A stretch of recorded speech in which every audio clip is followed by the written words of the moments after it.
Biz də düşündük ki, bu məsələni çox maraqlı olar, ətraflı şəkildə qonağımız politoloq Rəşad Bayramovla müzakirə etmək və efirimizin qonağı Rəşad Bayramovdur. Rəşad müəllim, xoş gəlmişsiniz. Sabahınız xeyir olsun. Sabahınız xeyir olsun. Bu Amerika-İran arasında nə baş verir? Nə oldu birdən-birə? Gah memorandum imzaladılar, G7 sammiti ərəfəsində hər kəs Hörmüz boğazı məsələsinə görə də sevindi. Amma yenə bir neçə gün keçməmiş aləm dəydi bir-birinə. Əslində, prinsip etibarilə qeyri-adi bir şey yoxdur. Yəni, anlaşma memorandumu bir sülh sazişi deyil və faktiki olaraq tərəflərin üzərinə o həddə hüquqi öhdəlik qoymur. Yəni, anlaşma memorandumu ilkin razılıqdır və bunun əsasında danışıqların aparılması, belə deyək, razılaşdırılıbdır. O baxımdan sülh sazişi imzalanana qədər, əgər imzalanacaqsa nə vaxtsa, o vaxta qədər bu şəkildə insidentlərin olması prinsipcə mümkündür. Yəni, biz indiyə qədər təcrübədə ayrı-ayrı münaqişələrə də baxanda görürük ki, hətta uzun müddətli bir atəşkəs dövründə belə dəfələrlə atəşkəs rejiminin pozulması halları baş verib. Adi çox uzağa etməyək, Azərbaycanla Ermənistan arasında 94-cü ildə imzalanan atəşkəs müqaviləsindən sonra nə qədər pozuldu atəşkəs. Yəni, dəfələrlə biz bunun şahidi olduq. İndi də ortada bir sülh sazişi yoxdursa, konkret olaraq, təbii ki, bu cür insidentlər olacaq. Amma İndiki mərhələdə problem ondadır ki, bu insidentləri meydana gətirən özü əslində elə imzalanan anlaşma memorandumudur. Yəni, memorandumun bu günləri faktiki olaraq hər iki tərəf bir-birini, belə deyək, qınayır atəşkəsin pozulmasında. Amma memorandumun faktiki olaraq 1-ci və 5-ci maddəsi prinsipial olaraq tərəflər arasında hər hansı bir formada razılaşdırıla bilmir. Niyə? Birinci maddə bütün istiqamətlərdə atəşkəsi özündə etibar eləyir və hərbi əməliyyatların dayandırılmasına etibar eləyir ki, bu da həm də İsrailin Livan istiqamətində hücumları dayandırması deməkdir. Amma faktiki olaraq biz nəyə şahidlik eləyirik? Hətta biz İsrail və Livan arasında bir çərçivə sazişinin imzalandığını da gördük, amma üstündən bir neçə saat sonra, təqribən səhəri günü artıq İsrail Livan istiqamətində belə deyək, bir sıra yaşayış məskənlərini yenidən zərbə altına qoydu. Burada İsrail, belə deyək, Hizbullahdan gələn təhlükəni önləmək üçün bu addımları attığını deyir. Amma əslində bilirik ki, bu İsraildir. Hizbullah isə faktiki olaraq əldə olunan razılaşmanın konkret pozulması kimi təqdim eləyir bunu və İran da eyni cür təqdim eləyir. Prinsipcə təbii ki, baxın, birinci maddə bütün istiqamətlərdə müharibənin dayandırılmasını özündə etibar eləyirsə, bu nə deməkdir? Bu o deməkdir ki, təkcə söhbət ABŞ və İran arasında müharibənin dayandırılması yox, həm də Hizbullahla İsrail arasında müharibənin dayandırılması deməkdir. Bu nə deməkdir? O tərəflər masa arxasında oturub anlaşma memorandumunu imzalamayıblar. Bu o deməkdir ki, Amerika Birləşmiş Ştatları İsrail adından bir öhdəlik götürüb ki, o bundan sonra zərbələr endirməyəcək. Və İran da Hizbullah adından öhdəlik götürüb ki, Hizbullah bu və ya digər şəkildə İsrail ərazilərini hədəfə almayacaq. Amma İsrail, Amerika Birləşmiş Ştatlarından bu istiqamətdə gələn təklifləri, təkidləri, belə deyək, öhdəliyi nə dərəcədə icra eləyir və nə dərəcədə %100 Amerika Birləşmiş Ştatlarının istəyinə uyğun hərəkət eləyir. Təbii ki, biz elə anlaşma memorandumundan dərhal sonra İsrailin bu və ya digər şəkildə bu memorandumun onların maraqlarına cavab vermədiyi ilə bağlı bəyanatla çıxış etdiklərinə şahidlik etdik. Bəli. Amma Amerika Birləşmiş Ştatlarından gələn təzyiqlər fonunda bunlar gedib Livanla bir çərçivə sazişi imzaladılar. Amma məsələ, prinsipial məsələ ondan ibarətdir ki, burada Livan onsuz da münaqişənin tərəfi deyil axı.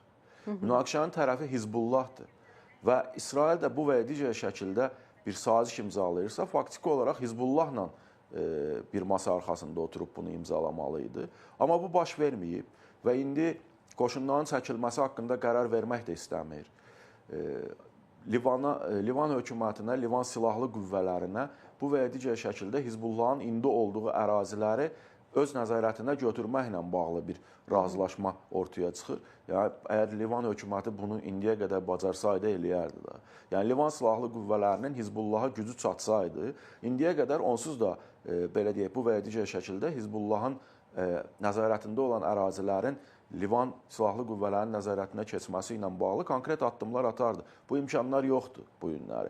Ona görə də və İran tərəfinin də Hizbullahı bu istiqamətdə tormozlayacaq mexanizmləri bu günləri danışıqlar masasında oturan, sazişə imza atan şəxslərin belə deyək imkanında deyil.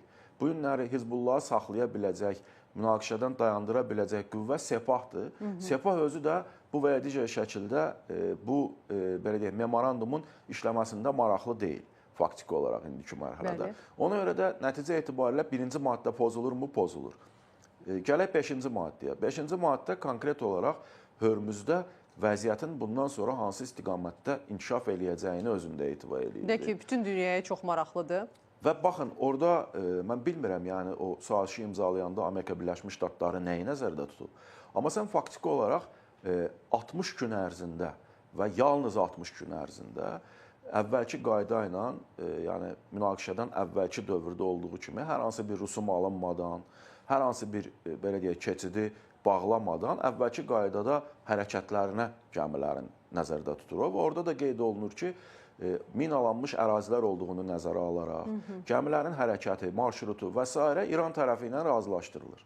Bu nə deməkdir? Bu o deməkdir ki, söhbət ümumiyyətlə Hörmüzün bundan sonra əvvəlki qaydada işləməsindən getmir. Yəni, işləyəcəksə də 60 gün ərzində o qaydada işləyəcək. Sonraki mərhələdə Hörmüz necə fəaliyyət göstərəcək, bu artıq danışıqlar predmetindən asılı olacaq. Bir də heç 60 günə çatmadılar axı. İran bağladı bu Livan məsələsinə görə, Livan-İsrail arasında olan. Amma Amerika qeyd edirdi ki, açıq da rüsumsuz şəkildə burada hərəkət edə bilərlər. Burada gəmilərin Oman istiqamətindən alternativ bir marşrutla hərəkəti baş vermək istəyirdi. İran da bunun qarşısını almaq üçün həmin gəmiləri hədəfə aldı.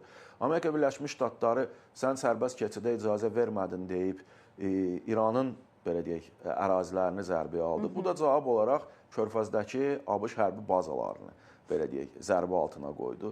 Yəni, bu günləri faktiki olaraq ortada tərəflərin bir-birindən kəskin şəkildə fərqlənən mövqeləri hələ də ortadadır. Ona görə də prinsip etibarilə indiki mərhələdə görsənən odur ki, hər halda bu 60 günlük saziş sadəcə vaxt tutmaq üçün atılmış addımdır. Yəni, Amerika Birləşmiş Ştatları biz bilirik ki, olduqca böyük sayda arsenal sərf elədi İran istiqamətində.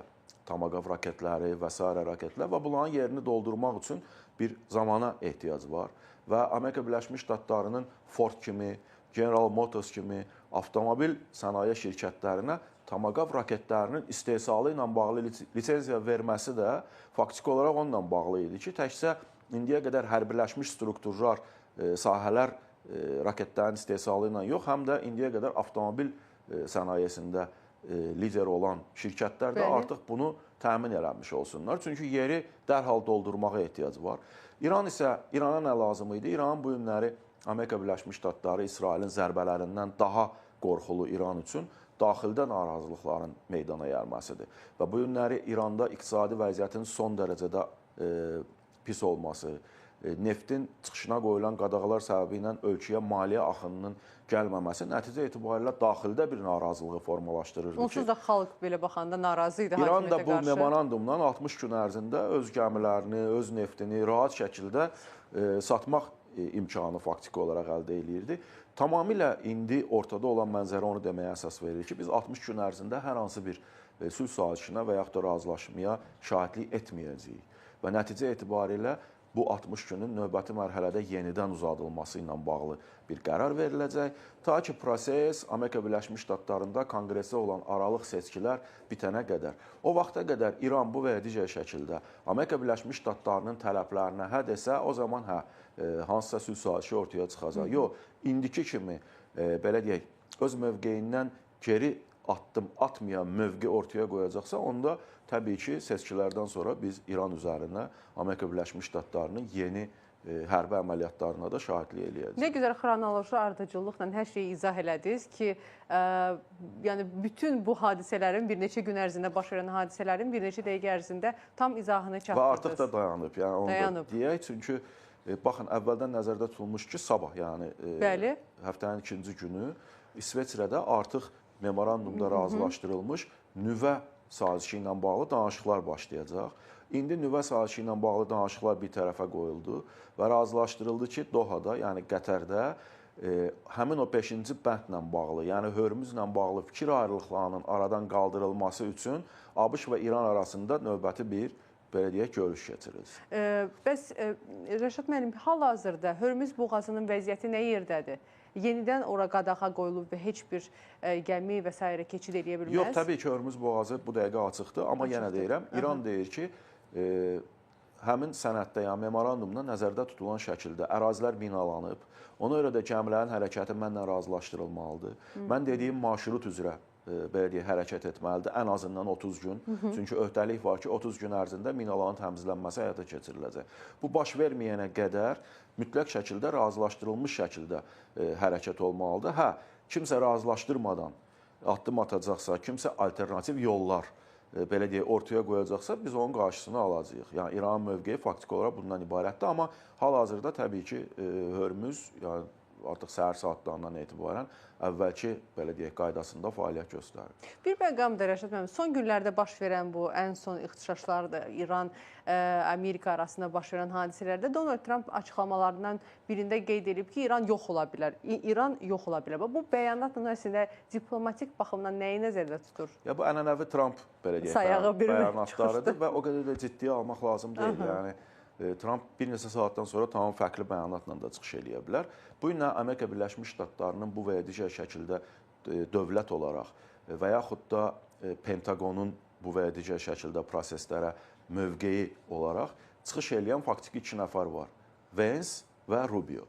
Yəni onlar da münaqişə başlayandan etibarən, yəni son 2 gün ərzində ki, yenidən biz qarşılıqlı şəkildə zərbələrin endirilməsinə şahidlik etdik.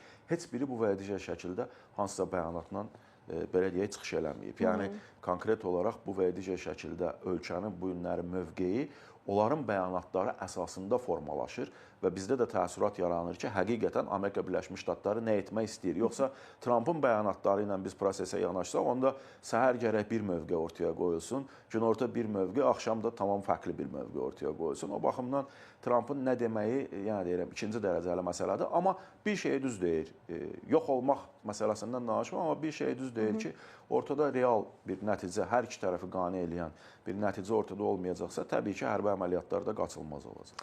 Bir də ki, son olaraq Amerika-İran arasında bax, bu qədər hadisələrin baş verməsi, eyni zamanda Hörmüz boğazındakı son vəziyyət, Azərbaycan, Cənubi Qafqaz, Türkiyə, yaxın ərazilərə, yaxın ölkələrə necəsə öz təsirini göstərirmi? Mütləq şəkildə təsirini göstərir. Birinci növbədə elə özümüzdən başlayaq, Azərbaycandan başlayaq. Təbii ki, bu və ya digər şəkildə bizim qonşu ölkədir və orada baş verən, istənilən hadisə bu və ya digər şəkildə bizə də təsir eləyir. Yəni, təsəvvür eləyək, biz uzun müddətli bir müharibə baş verəcəyi halda təkcə oradan gələ biləcək qaçqın axınının ölkəmizə təsiri nə dərəcədə olacaq, bunu özünü bir təsəvvür etmək olduqca çətindir.